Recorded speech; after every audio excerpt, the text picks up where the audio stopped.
Hey readers, it's Lori. Welcome back to my channel, Books, Ink, and Paper. Happy Mardi Gras. Happy start of Mardi Gras Readathon 2023. I am so excited to begin. This readathon starts on February 1st and ends on February 21st, which is Mardi Gras Day or Fat Tuesday. It's carnival season here. It is a time of parades. It is a time for, in fact, look at my shirt.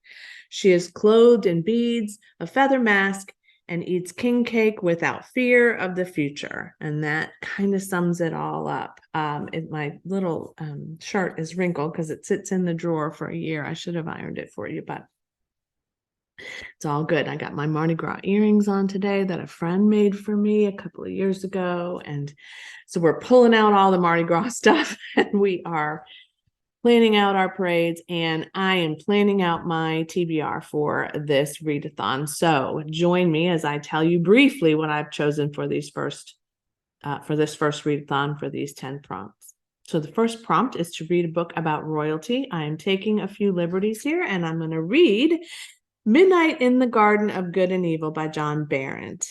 This has a drag queen in it. If you watched my recommendation video, you remember I said you could use this for a book about royalty. I do want to get to this now. I have been putting this off for several years. It's a perfect time to get lost in a nonfiction that reads like a novel, and I've heard great feedback from so many people who have read this that it is time for me to give this book its due attention. Second prompt, read a book that's set on the Gulf Coast. Mumbo Gumbo Murder will be an easy, quick, hopefully, read for me. It's a cozy mystery set in the city in New Orleans, so it also fulfills that prompt. Murder of a man named Devin who collapsed and he's been killed with an ice pick. So there's that. And then if I have a lot of ambition and time and diligence, Creole Belle is still something I would like to read. I'm going to have to renew both of these in order to make this work. It's 500 and some pages.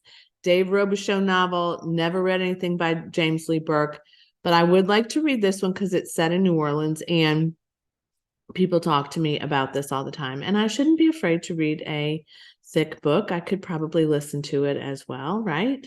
Another book that's set on the Gulf Coast that's a definite possibility for me is Long Division by Kiese Layman. This author is the chair of English at the University of Mississippi, and this book is set in Mississippi as well. My daughter gave me this to list on Pengo, and I will because I said I would, but also look at this cover. Like, this is the cover and this is the back cover, and oh my gosh, this is so intriguing. So maybe I won't. Maybe I'll buy it from her on Pengo, which means I won't list it. We'll see. Anyway, this one follows, it's very intriguing. This one follows a boy whose name is different, Satoyan City Coldson, and they call him City because obviously that's easier. And he was on YouTube, and I guess he has a meltdown, or somebody has a meltdown on YouTube during a contest that they're filming, and so he's sent to go live with his mother and grandmother in Mississippi. Before he leaves, a book is given to him without an author called Long Division, and the character in the book Long Division is City Coldson. I know. And so he has a whole nother experience, 2 stories. So that one is set in 1985, where he's given the book, and the beginning of the novel where he has the meltdown is set in 2013. Doesn't that sound intriguing? And it has some great feedback, and Jesmyn Ward blurbed about it, which is always a good sign. So that's really very possible for me as well, and I can listen to it because it's on Scribd too. Go Scribd. Prompt number 3, read a book that's set in France. I have chosen Mrs. Harris Goes to Paris by Paul Gallico. Paul Gallico. I can't read my writing without my reading glasses on.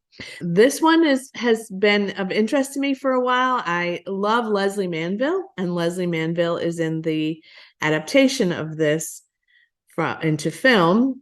And so when I saw that it was a film, I was then intrigued by the book. And, I try to read the books before I watch the movies. So I can listen to Mrs. Harris Goes to Paris on Scribd, and I think it's on ebook there too, maybe, but I know I can listen to it. So that's a definite possibility for that prompt.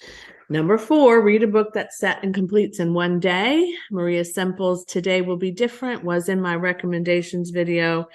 It was one of the 100 notable books of the New York Times book review, so that's a good sign. I loved Where'd You Go, Bernadette? This one is about Eleanor Fludge kind of having some bad days, and she wants to turn her life around, and I don't know if she will or not, but one thing I know about Maria Semple is that she has a great sense of humor. So this proves to be fun and lighthearted, I would say, and not dark. Read a book that's centered around music. I couldn't find anything in my books that are out, so I may listen to, if I have time, Daisy Jones and the Six. That is going to be an adaptation soon, and I would like to listen to it or read it before it's released. So we'll see. That's a possibility for that prompt. Read a book about a crew or a group of friends. Prompt number 6. This would also fulfill that prompt because he has these parties and they're all kind of intertwined in this death of this person. And so, yeah. Read a book set in New Orleans, either Mumbo Gumbo Murder or Creole Belle would work for that prompt. Read a book about cake or with cake in the title. I had mentioned Black Cake on my recommendations video, and then it was on sale on Kindle for $1.99. So I think I actually picked it up for less than that, maybe even for free, because I had a couple of digital credits. So there you go. Black Cake is about a woman who passes away and her children come to go through her things, and she's left them a black cake and a note. And the note weaves a story that may have something to do with their past and maybe their ancestry that they knew nothing about. I do definitely want to get to Black Cake sooner than later. It has fantastic reviews from people I really respect and trust. Read a book about or related to food is prompt number 9. Ruth Reichel, Tender at the Bone, a memoir, her childhood experiences with food.